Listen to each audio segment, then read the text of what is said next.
ৰাজ্যিক কেবিনেটত সাংসদ গৌৰৱ গগৈ আৰু পত্নী এলিজাবেথ কলভাৰ্নৰ বিৰুদ্ধে উত্থাপিত হৈ অহা অভিযোগ সন্দৰ্ভত গুৰুত্বপূৰ্ণ সিদ্ধান্ত পাকিস্তানী নাগৰিক আলী তৌকিৰ শেখৰ বিৰুদ্ধে গোচৰ ৰুজু কৰাৰ নিৰ্দেশ মুখ্যমন্ত্ৰী অসম আৰক্ষীৰ সঞ্চালক প্ৰধানক গোচৰ ৰুজু কৰাৰ নিৰ্দেশ মুখ্যমন্ত্ৰীৰ আলী তৌকিৰ শেখে অসমত সাম্প্ৰদায়িক সম্প্ৰীতি বিঘ্নিত কৰাৰ চেষ্টা চলোৱাৰ অভিযোগ ভাৰতৰ আভ্যন্তৰীণ আৰু সংসদীয় বিষয়সমূহক লৈ মন্তব্য আগবঢ়াই আহিছিল পাকিস্তানী নাগৰিকজনে পাকিস্তান চৰকাৰৰ নেতৃত্বৰ সৈতে ঘনিষ্ঠ সম্পৰ্ক আছে আলী তৌকিৰ শেখৰ এই আলী তৌকিৰ শেখৰ লগত ব্ৰিটিছ নাগৰিক তথা সাংসদ গৌৰৱ গগৈৰ পত্নী এলিজাবেথ কলভাৰ্নৰ সম্পৰ্ক থকাৰ অভিযোগ মুখ্যমন্ত্ৰী ডক্টৰ হিমন্ত বিশ্ব শৰ্মাৰ আলী শেখ আৰু এলিজাবেথ গগৈ ভাৰত আৰু পাকিস্তানত কাম কৰা সিডিকেন নামৰ এটা পৰিৱেশ সম্পৰ্কীয় গোটৰ অংশ আছিল বুলিও কেবিনেটৰ বিবৃতিত প্ৰকাশ পাইছে ৰাষ্ট্ৰীয় নিৰাপত্তাৰ ক্ষেত্ৰত প্ৰভাৱ পেলাব পৰা এই বিষয়ক লৈ আৰক্ষী সঞ্চালক প্ৰধানক গোচৰ ৰুজু কৰিবলৈ নিৰ্দেশ কেবিনেটৰ অসমৰ লগতে ভাৰতত আলী শেখৰ নেটৱৰ্কৰ অনুসন্ধান কৰা হৈছে আলী শেখৰ কাৰ্যত সহায় কৰা সংগঠন আৰু সহযোগীসকলক পৰীক্ষা কৰাৰ নিৰ্দেশ আৰক্ষীৰ কেবিনেট বৈঠকৰ অন্তত সংবাদমেল সম্বোধন কৰি এই সকলো কথা অৱগত কৰিলে মুখ্যমন্ত্ৰী ডক্টৰ হিমন্ত বিশ্ব শৰ্মাই ব্ৰিটিছ নাগৰিক হৈ কেনেদৰে নিৰ্বাচনী প্ৰচাৰত এলিজাবেথ জড়িত হৈছিল সেই প্ৰশ্ন উত্থাপন কৰিছে মুখ্যমন্ত্ৰীয়ে গৌৰৱ গগৈৰ পত্নীৰ বিৰুদ্ধে ভিছাৰ নিয়ম ভংগ কৰাৰ অভিযোগ মুখ্যমন্ত্ৰীৰ প্ৰয়োজন হলে আৰক্ষীয়ে নিয়া অথবা সিবিআইলৈ হস্তান্তৰ কৰিব পাৰে এই গোচৰ বিগত কেইদিনমানত পাকিস্তানী নাগৰিক শ্ৰী আলী তৌকিৰ শেখৰ পূৰ্বে সামাজিক মাধ্যমত প্ৰকাশ পোৱা অসমৰ সাম্প্ৰদায়িক সম্প্ৰীতি বিঘ্নিত কৰিব পৰা কেতবোৰ বিশেষ মন্তব্য সম্পৰ্কত একাধিক বাতৰি পোহৰলৈ আহিছে তদুপৰি তেওঁৰ সামাজিক মাধ্যমৰ তৎপৰতাসমূহ মন কৰিলে দেখা যায় যে তেওঁ ভাৰতৰ আভ্যন্তৰীণ তথা সংসদীয় বিষয়সমূহক লৈ বিগত সময়ত বিভিন্ন মন্তব্য আগবঢ়াই আহিছে উল্লেখিত ব্যক্তিজনে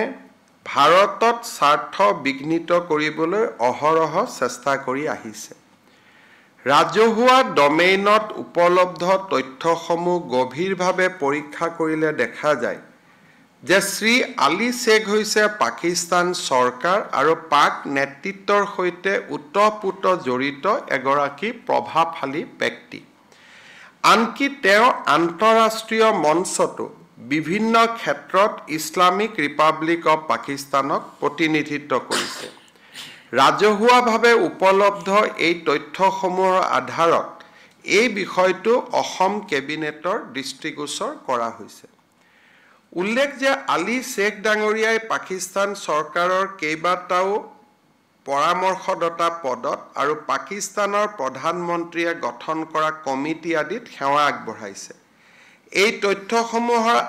আলমত আৰু পাকিস্তান চৰকাৰ তথা বেচৰকাৰী সংস্থা আৰু ব্যক্তিসকলে অতীজত অসমক অস্থিৰ কৰাৰ বাবে চলোৱা প্ৰচেষ্টাৰ ভিত্তিত অসম আৰু ভাৰতৰ গণৰাজ্যৰ ঘৰুৱা বিষয়ত আলী শেখ ডাঙৰীয়াটো কাটি দিব লাগে আলী শেখৰ হস্তক্ষেপ কৰাৰ বাবে চলোৱা এনে প্ৰচেষ্টাক অসম চৰকাৰে গুৰুত্ব সহকাৰে লৈছে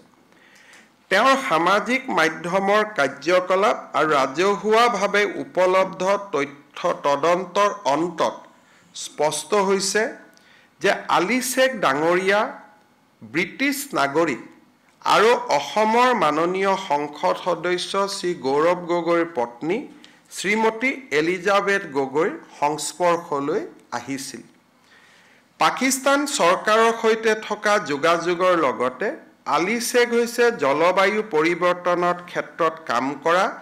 অলাভজনক সংস্থা লিড পাকিস্তানৰ প্ৰতিষ্ঠাতা বিগত সময়ছোৱাত ইছলামাবাদত কটোৱা সময়ছোৱাত লিড পাকিস্তানৰ অবিচ্ছেদ্য অংগ আছিল ব্ৰিটিছ নাগৰিক শ্ৰীমতী এলিজাবেথ গগৈ তদুপৰি আলী শেখ আৰু ব্ৰিটিছ নাগৰিক শ্ৰীমতী এলিজাবেথ গগৈ দুইজনে ভাৰত আৰু পাকিস্তানত কাম কৰা CDKN নামৰ এটা পৰিৱেশ সম্পৰ্কীয় গোটৰ অংশ অসম কেবিনেটে ভাৰতৰ আভ্যন্তৰীণ পৰিক্ৰমা সম্পৰ্কীয় বিষয়ত পাকিস্তানস্থিত নেতা আৰু জলবায়ু সুৰক্ষাৰ নাম লৈ এনে বিষয়ত জড়িত থকা ব্যক্তিসকলৰ সন্দৰ্ভত নিজৰ উদ্বেগ প্ৰকাশ কৰিছে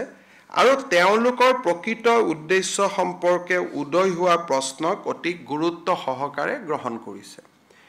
এই বিষয়টোৱে ৰাষ্ট্ৰীয় নিৰাপত্তাৰ ক্ষেত্ৰত পেলাব পৰা নেতিবাচক প্ৰভাৱৰ প্ৰতি লক্ষ্য ৰাখি অসম আৰক্ষীৰ সঞ্চালক প্ৰধানক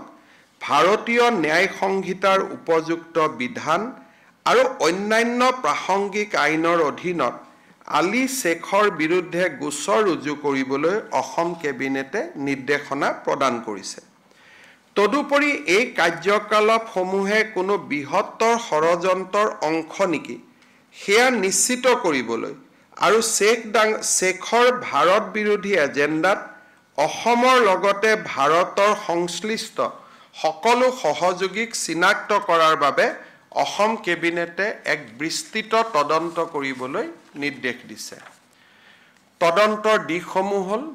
অসমৰ লগতে ভাৰতত আলী শ্বেখৰ নেটৱৰ্কক গভীৰভাৱে তদন্ত কৰা,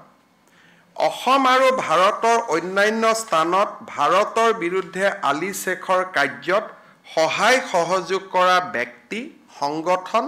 আৰু সহযোগীসকলক পৰীক্ষা কৰা। উল্লেখিত তদন্তৰ কালছোৱাত ভাৰত চৰকাৰ আৰু অসম চৰকাৰৰ